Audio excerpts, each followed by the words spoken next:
سامعین محترم، میرے عزیز دوستوں، بزرگوں، نوجوان ساتھیوں،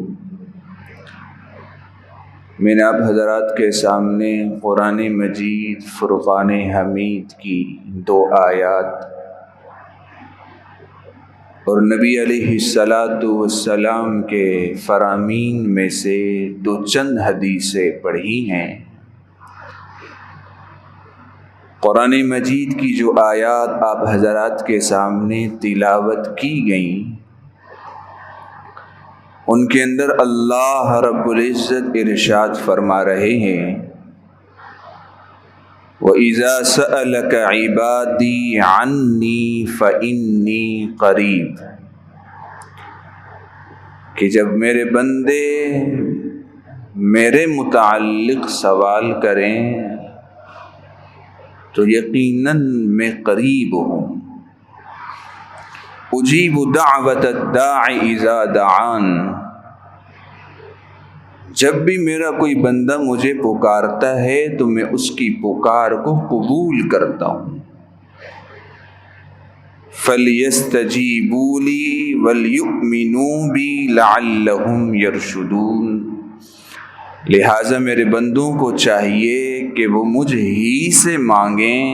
اور مجھ ہی پر ایمان لائیں تاکہ وہ ہدایت پالیں۔ اور قرآن مجید کی دوسری آیت کے اندر اللہ رب العزت ارشاد فرما رہے ہیں، وَقَالَ رَبُّكُمُ ادْعُونِي أَسْتَجِبْ لَكُمْ، ہمارے رب نے فرمایا ہے کہ مجھے پکارو، مجھ سے مانگو، میں تمہاری پکار کو قبول کروں گا۔ ان الذین یستکبرون عن عبادتی، البتہ جو لوگ مجھ سے پکارنے میں، مجھ سے مانگنے میں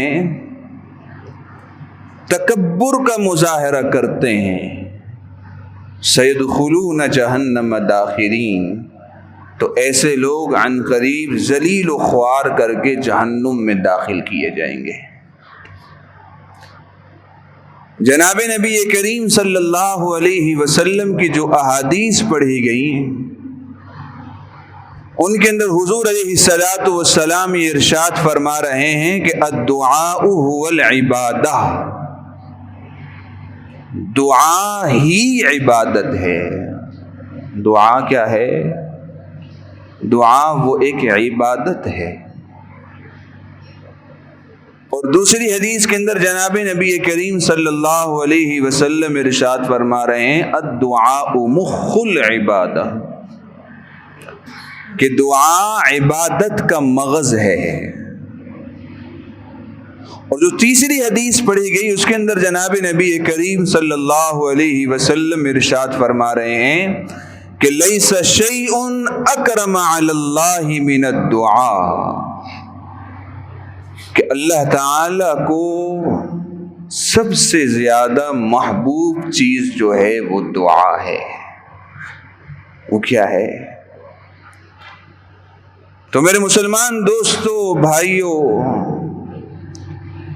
قرآن مجید کی یہ آیات اور نبی علیہ السلام کی یہ احادیث ہمیں اس بات کی طرف متوجہ کرنا چاہ رہی ہیں کہ ہم ہر حالت کے اندر اللہ رب العزت سے مانگنے والے بن جائیں، سوال اللہ کی ذات سے کرنے والے بن جائیں۔ اس لیے کہ مانگنا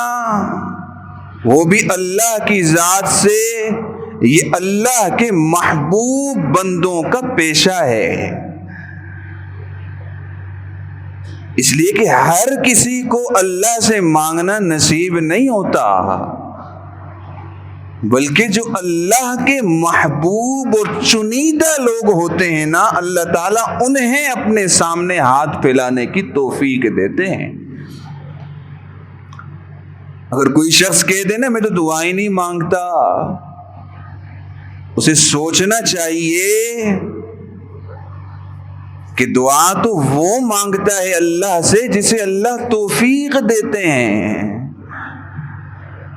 تو دعا نہیں مانگتا، تجھے اللہ نے توفیق ہی نہیں دی اپنے سے مانگنے کی۔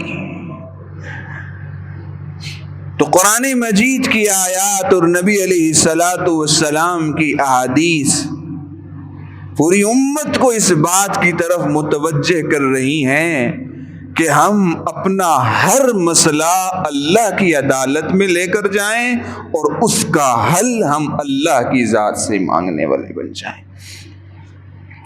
لیکن میرے مسلمان دوستو، جس بات کی طرف میں متوجہ کرنے لگا ہوں وہ ہمارا عام سا ایک مسئلہ ہے۔ لوگ کہتے ہیں کہ بھائی ہم دعا مانگتے ہیں، ہماری دعائیں قبول ہی نہیں ہوتی۔ ہر شخص نہیں تو دوسرے شخص کا گلہ تو لازمی ہے، یہ میں نہیں کہتا ہر شخص کا ہے، لیکن دوسرے کا تو لازمی یہ گلہ ہے۔ حضرت میں نے بڑی دعائیں کی، اب کچھ تعویذ لکھ دو، کیا کر دو، اب کچھ کر دو شاید ہو جائے۔ تو میرے مسلمان دوستو، دعاؤں کی قبولیت کے بنیادی طور پر 3 شرائط ہیں۔ سب سے پہلے ہماری نظر ان 3 شرائط پر جانی چاہیے۔ ہم جس وقت دعا اللہ رب العزت سے مانگ رہے تھے، سوال کر رہے تھے، آیا ہمارے اندر یہ 3 شرائط پائی جا رہی تھیں یا نہیں پائی جا رہی تھیں؟ اور پھر اس کے بعد یہ بھی سمجھ لینا چاہیے کہ دعاؤں کی قبولیت کی 3 صورتیں ہوا کرتی ہیں۔ اب ان 3 صورتوں میں سے ہمارے لیے کون سی صورت بہتر تھی، یہ تو میرے اللہ کی ذات جانتی ہے، اس لیے کہ حکیم ذات تو وہ ہے۔ ہر شخص کی حکمت سے، اس کی جو ہے نا فائدے سے میرے اللہ کی ذات واقف ہے۔ اسے معلوم ہے کہ ان 3 باتوں میں سے اسے کون سی چیز دینی چاہیے۔ تو سب سے پہلے تو دعا کرتے وقت ہمیں اپنی ذات کے اندر یہ بات تلاش کرنی چاہیے کہ ہمارے اندر دعاؤں کی قبولیت کی 3 شرائط پائی بھی جا رہی ہیں یا نہیں پائی جا رہی۔ اچھا، وہ 3 شرائط کون سی ہیں دعاؤں کی قبولیت کی؟ تو میرے مسلمان دوستو، ان میں سے سب سے پہلی شرط یہ ہے کہ جب ہم اللہ سے دعا مانگنے لگیں تو اخلاص اور للہیت کے ساتھ مانگنے والے بن جائیں۔ دکھلاوا مقصود نہ ہو، اخلاص ہو کہ ہم اپنے اللہ کی ذات سے اپنے مسئلے کا حل چاہتے ہیں، دنیا کو دکھلانا مقصود نہیں ہے۔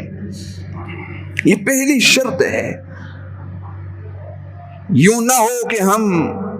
رو رہے ہیں، آنسو ہمارے نکل رہے ہیں، اور پھر بعد میں ہم شکوہ کریں کہ ہماری دعا قبول نہیں ہوئی، اور اس وقت ہمارے اندر یہ بات پائی جاتی تھی کہ میرے آنسو نکل رہے ہیں، لوگ مجھے دیکھ رہے ہیں، تو لوگ مجھے اللہ کا ولی کہیں گے، لوگ مجھے یہ کہیں گے کہ بڑا اچھا نیک آدمی ہے تو دعاؤں کے رو رو کر مانگتا ہے۔ تو میرے مسلمان دوستو، اگر ہمارے اندر دعا کے مانگتے وقت یہ بات پائی جاتی ہے کہ ہم لوگوں کے دکھلانے کے لیے مانگ رہے ہیں تاکہ لوگ ہمیں نیک کہیں، تو میرے مسلمان دوستو، ہمیں اس شکوے کی بالکل گنجائش نہیں ہونی چاہیے کہ ہماری دعا قبول نہیں ہوئی، اس لیے کہ شرط ہی نہیں پائی جا رہی۔ تو پہلی شرط دعا کی قبولیت کی وہ اخلاص ہے، ہم اخلاص کے ساتھ اللہ سے مانگنے والے بن جائیں۔ دوسری شرط دعا کی قبولیت کی یہ ہے کہ ہمارا رزق حلال کا ہو، اس لیے کہ پیٹ میں حلال کا جائے گا، نشو نما حلال کی ہوگی، آواز حلال کے رزق سے نکلے گی، زبان کے اندر طاقت اور قوت حلال کے لقمے کی ہوگی، تب جا کر ہماری یہ صدا اگرچہ پاس والا نہیں سنتا لیکن وہ بلندیوں پر موجود، ہر جگہ موجود اللہ کی ذات وہ سن لیتی ہے۔ لیکن میرے مسلمان دوستو، ہمارا رزق حرام کا ہونا ایک لاؤڈ سپیکر نہیں، آپ پوری دنیا میں لاؤڈ سپیکر کا نظام بچھا دیں اور رو رو کر مانگیں، دھاڑے مار مار کر مانگیں، لیکن رزق اور لقمہ آپ کے حرام کا ہے تو میرے مسلمان دوستو پھر یہ شکوہ نہ کیجئے گا کہ میری دعائیں قبول نہیں ہوتی، اس لیے کہ آپ کے اندر شرط دعا کی قبولیت کی نہیں پائی جاتی، اور وہ یہ ہے کہ آپ کا رزق حلال کا ہو۔ اس لیے کہ قرآن مجید میں اللہ رب العزت نے انبیاء کو مخاطب کر کے فرمایا کیا؟ یا ایھا الرسل کلوا من الطیبات واعملوا صالحا، اے رسولوں کی جماعت، اے انبیاء کی جماعت، پاکیزہ کھاؤ، حلال کھاؤ، پھر نیک اعمال کرو۔ جب انبیاء کی جماعت کو حکم ہے کہ حلال کھاؤ، پھر عام آدمی کو کیا ہوگا؟ بطریق اولا اس کو یہ حکم ہے کہ آپ حلال کھائیں۔ اور میرے مسلمان دوستو، حلال کا فائدہ دنیاوی طور پر، ظاہری طور پر یہ نظر آتا ہے کہ جس کا رزق حلال کا ہوتا ہے نا تو اسے پھر نیک اعمال کی بھی اللہ توفیق دے دیتے ہیں۔ دعا کی توفیق بھی تبھی ہوگی جب رزق حلال کا ہوگا۔ رزق حرام کا ہے، نیک اعمال کی توفیق میرے اللہ کی ذات نہیں دے سکتی۔ آپ اپنے بدن پر گندگی لگائیں، نالے میں ڈبکی لگائیں اور پھر جائیں کسی ٹاؤن ناظم کے دفتر میں، چھوڑے گا کون اندر؟ بالکل بھی نہیں چھوڑے گا۔ ٹاؤن دفتر کیا، آپ اپنے گھر جائیں تو گھر والے بھی آپ کو پہلی مرتبہ دیکھ کر چونک جائیں گے، پھر اس کے بعد کہیں گے جلدی سے واش روم میں جائیں، تھوڑا نہا لیں۔ رزق حرام ظاہری طور پر ہمیں گندگی نظر نہیں آتی، لیکن میرے مسلمان دوستو، حرام کا لقمہ جب ہمارے جسم میں داخل ہوتا ہے نا، جہاں جہاں اس کا اثر جاتا ہے وہ اندر سے گندا ہو جاتا ہے، غلیظ ہو جاتا ہے۔ تو وہ گندگی سے نکلی ہوئی چیز میرے اللہ کے ہاں قبول نہیں ہوتی۔ میرے اللہ کی ذات پاک ہے، پاکیزہ چیز کو پسند کرتی ہے۔ تو دعا کی قبولیت کی دوسری شرط یہ ہے کہ ہم اللہ سے دعا مانگیں، سب سے پہلے ہمارے اندر اخلاص پایا جائے، دوسرے نمبر پر ہمارا رزق حلال کا ہو، حرام کا نہ ہو، اور تیسرے نمبر پر سب سے اہم شرط یہ ہے کہ ہم جب اللہ سے مانگنے لگیں نا تو ہمارا یقین بھی اللہ کی ذات پر ہو، توجہ بھی ساری اللہ کی ذات کی طرف ہو، توجہ بھی اللہ کی ذات کی طرف ہو۔ اس لیے کہ نبی علیہ الصلوۃ والسلام نے ارشاد فرمایا، ادعوا اللہ وانتم موقنون بالاجابہ، اللہ کو پکارو، اللہ سے مانگو، لیکن اس یقین کے ساتھ کہ اللہ کی ذات میری دعاؤں کو قبول کرے گی۔ آج ہم دعائیں مانگ رہے ہوتے ہیں لیکن دل میں ہی ہوتا ہے پتہ نہیں یار دعا قبول ہوگی یا نہیں ہوگی، یا ہماری دعا مانگنے کی کیفیت صورت کیا ہوتی ہے، ایسے دعا مانگ رہے ہوتے ہیں، یا تو داڑھی کے ساتھ کھیل رہے ہیں، یا تو سر کھجا رہے ہیں، یا تو کپڑوں کے ساتھ کھیل رہے ہیں، یا تو مانگ رہے تو ہیں لیکن ہماری سوچ کہیں اور ہے، توجہ کسی اور طرف ہے، یا تو منہ کو پکڑ کر بیٹھے ہیں، دعا مانگنے کا ادب بھی نہیں، طریقہ ہی نہیں، یا تو ایسے کر کے بیٹھے ہیں۔ تو میرے مسلمان دوستو، دعا مانگی جائے، ادب بھی ہو، یقین بھی ہو، توجہ بھی ہو۔ جب اللہ رب العزت سے مانگنے لگے نا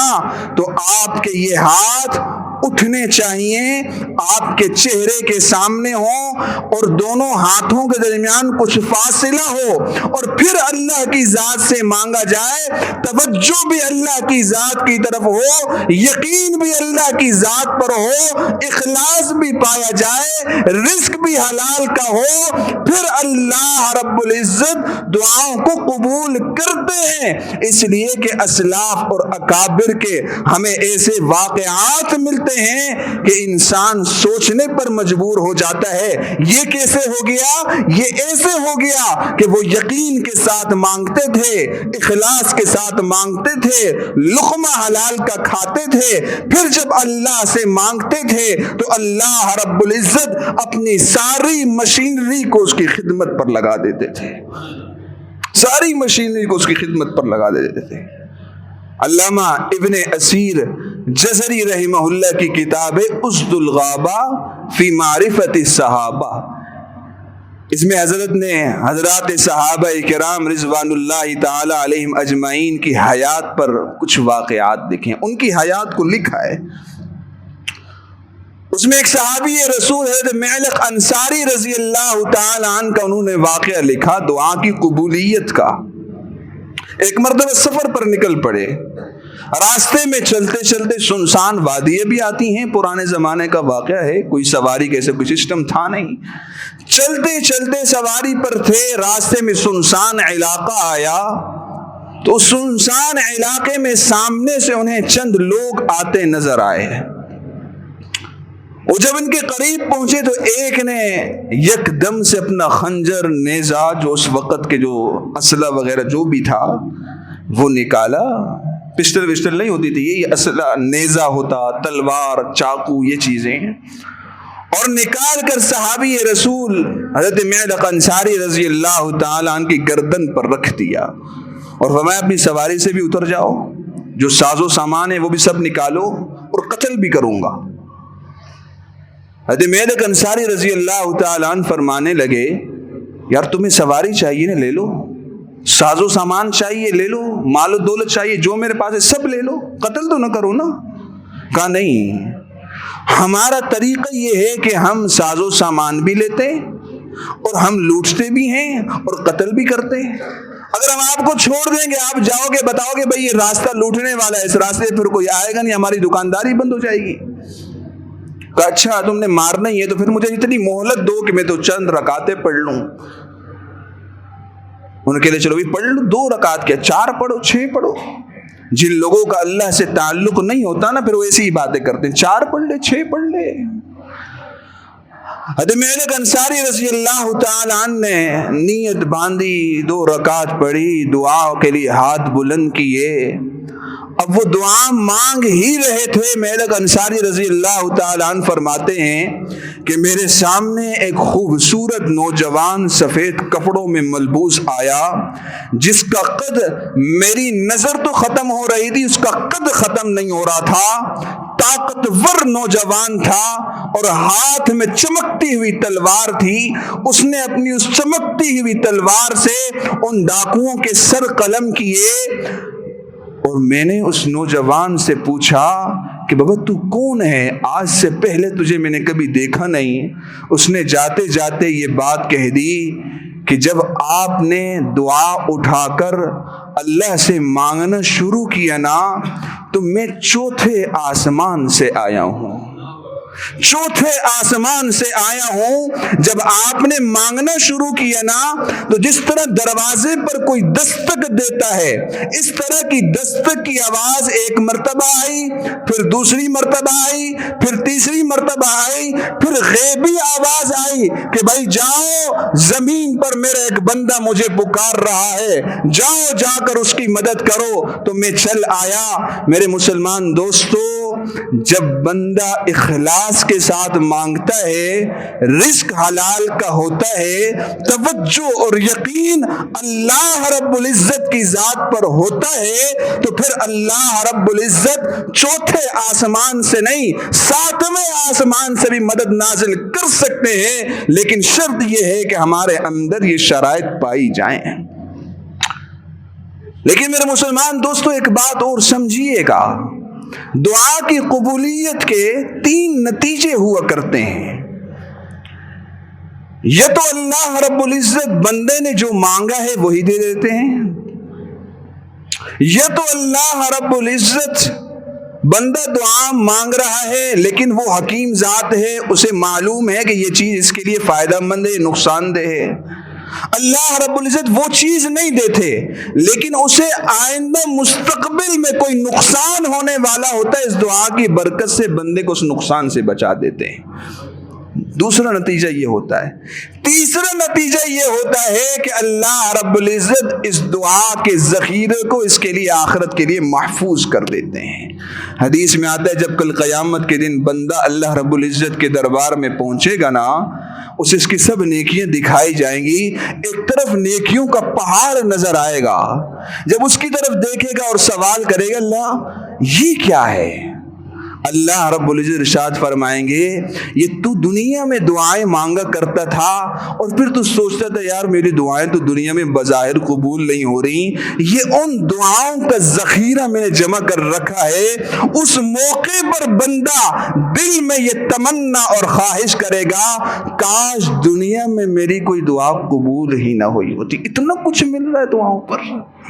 تو میرے مسلمان دوستوں، جب ہم اللہ سے دعا مانگتے ہیں نا اور یہ شرائط ہمارے اندر پائی جاتی ہیں تو وہ حکیم ذات ہے، وہ ہماری حکمتوں سے خوب واقف ہے، وہ ان 3 چیزوں میں سے کوئی نہ کوئی ایک چیز ہمارے نامہ اعمال میں لکھ دیتا ہے۔ لیکن سوال ہوتا ہے کہ ہمیں کیسے پتہ چلے گا کہ ہماری دعا قبول ہو گئی ہے؟ ذہن میں آتا ہے نا، ہمیں پتہ کیسے چلے گا کہ ہماری دعا قبول ہو گئی ہے؟ اس کا بالکل آسان سا جواب یہ ہے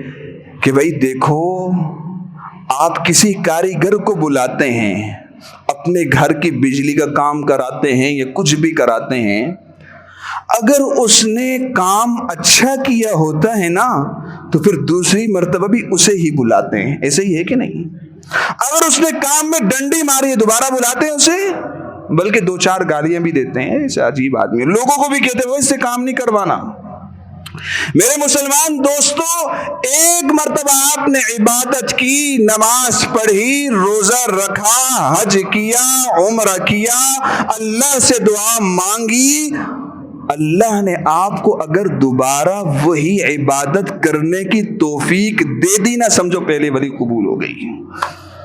پہلی والی قبول ہوگی تبھی دوبارہ اپنے دربار میں بلایا ہے۔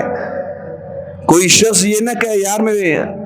ظہر اثر پڑھ لیتا ہوں، مغرب کو یار پتہ نہیں کسی کام میں لگ گیا، حضرت آپ کی اثر میں کوئی کمی رہ گئی اس وجہ سے مغرب میں نہیں بلایا۔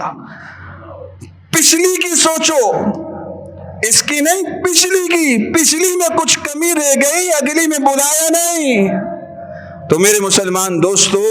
ان تمام باتوں کو مد نظر رکھ کر ہم اللہ کی ذات سے مانگنے والے بن جائیں۔ ایک اللہ کی ذات ہے جو مشکل کشا ہے، مشکلوں کو حل کرنے والا،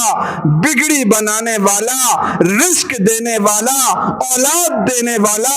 دنیا کی مشکلات کو حل کرنے والی ذات ایک اللہ کی ذات کے علاوہ کوئی اور نہیں ہے۔ یہ یقین اور یہ ایمان اور یہ بات ہم اپنے دل میں رکھ کر اللہ کی ذات سے مانگنے والے بن جائیں گے، ہماری تمام مشکلات حل ہو جائیں گی۔ اللہ تعالی ہم سب کو سمجھنے کی اور عمل پیرا ہونے کی توفیق نصیب فرمائے۔ وآخر دعوانا ان الحمد للہ رب العالمین۔